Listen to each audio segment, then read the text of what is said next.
very easy to separate. And we're concerned about the situation of black men, black women. We both need each other. A black woman told me that if she was walking down the street late at night and someone was walking toward her, the person she would feel most comfortable walking toward her first would be a what? Can anybody know? Does anybody know? She said a black woman first. Then a white woman. You know what she said third? A European male. And the person she said she would feel least comfortable walking toward her late at night would be a black man. It wasn't always this way. It's only been 360 years, only 18 generations. We've come a long way. Black men and black women used to be friends, used to be lovers, used to be protectors. And we're concerned about that. It's even gotten to the point now we feel we can separate black men and women. Black men and women could never be separated. If a black man is an abuser, a black woman is a victim. If a black man is a pimp, then a black woman has to be a whore. If a black man is a loving husband, a black woman has to be a loving wife. We should never separate from each other. And what I want to do before we look at your bedroom, see, at some point we are coming into your bedroom. But what I want to first of all do is look at the macro issues. Look at the societal issues. Look at the larger issues first. And then we'll look at some of the micro issues, the more issues pertinent to our bedrooms. The first one has to deal with the shortage.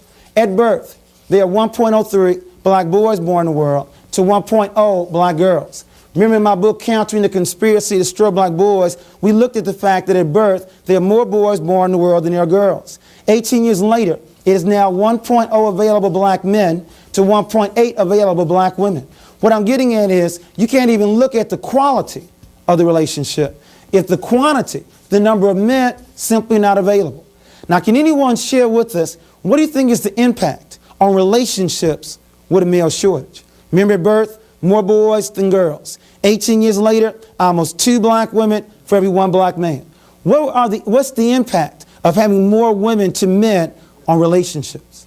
They make women feel as if they can put up with anything that a man does as a result of the shortage. Okay, so women may lower their standards in this shortage. Any other factors? Yes. Men feel highly prized.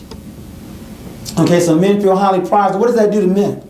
It might give them an inflated sense of their own importance. Okay. Or an unrealistic sense of So their women may lower their standards and men may have a inflated ego that may not be correct. Thembi? And then a lot of vicious relationships between women out of the competition for the few men. Okay, so the lack of sisterhood and unity that exists between the sisters.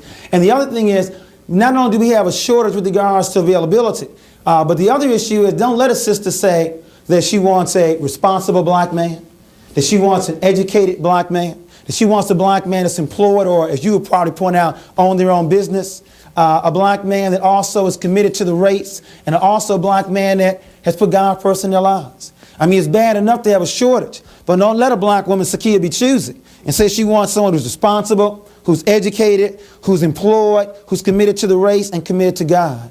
One serious problem with these issues has to deal with the shortage of black men. And one of our concerns is trying to develop black boys to be men so we won't have a situation like this occurring.